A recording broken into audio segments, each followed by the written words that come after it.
Christy Fermin, naniniwalang magkakabalikan sina Catherine Bernardo at Daniel Padilla. Alamin ang buong detalye.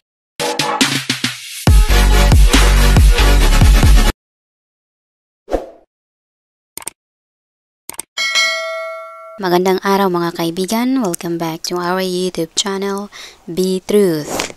Pinag-uusapang muli ng Showbiz Now Na or SNN si Catherine Bernardo at Daniel Padilla or Katniel. Pinangunahan ito ng bitiranang kolumnista na si Christy Fermin. Kasama na rin dito si Romel Chica at Wendell Alvarez.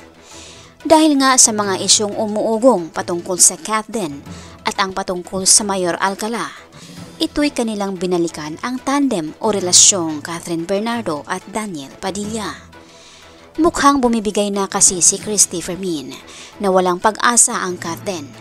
Umaasa pa naman daw ang karamihan sa kanilang tambalan o tandem na magkakamabutihan pero mukhang walang mapapatunguhan ang Catden. Kaya bigo di umano ang pabor sa mga Catden. Dagdag din sa kanilang napag-uusapan ang patungkol sa pagdawit rin ng Mayor Alcala na mukhang full guy din ito dahil wala naman din di umanong nagbigay ng impormasyon o konfirmasyon kung nanligaw nga ba ito kay Catherine. Subalit para naman kay Romel Chica, umaasa pa rin siya na may forever ang Catden. Pinibigyan pa niya ng tamang panahon upang umano'y makapag-move on siya sa pag-asang may Catden. Taliwas naman sa iniisip ni Christy Fermin dahil nga sa mga isyong walang napapatunayan, tinutulukan niya ito at doon na siya umaasa o pumapabor sa Katniel. Ibinahagi naman din nila at ipiniliwanag na kahit di umano may mga hindi sang-ayon kay Daniel, lalo na ang mga nagmamahal ni Catherine gaya ng kanyang mga pamilya, hindi pa rin di umano mapipigilan kung ito talagang mahal pa rin ni Catherine si Daniel. Gaya na lamang ng napapabalitang sinasabi ng ina ni Catherine na si Mami Min Bernardo na hindi di umano maniniwala sa mga bulong-bulungan dahil fake news lamang ito. At sinabi lang dito na mas nakakaalam siya sa kanila. Naiintindihan naman di umano ng SNN kung ang pamilya ni Catherine haharang kung sakaling magkakabalikan ang Katniel dahil nasaktan din ito at umiiyak si Catherine. Napag-usapan rin nila ang patungkol sa role ni Daniel sa Incognito kung saan nakita di umano ng SNN na mukhang gumagaling ito.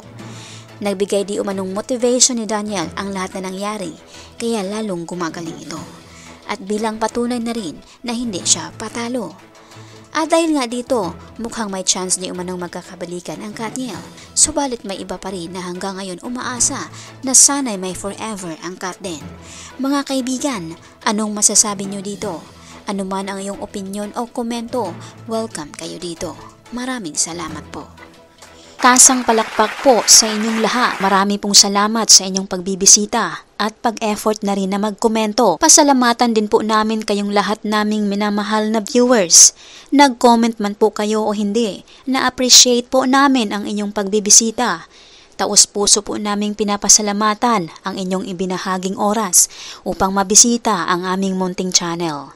Saan man po kayo naroroon, mag-ingat po kayo lagi. Malakasang palakpak po sa inyong lahat. God bless us po at maraming salamat.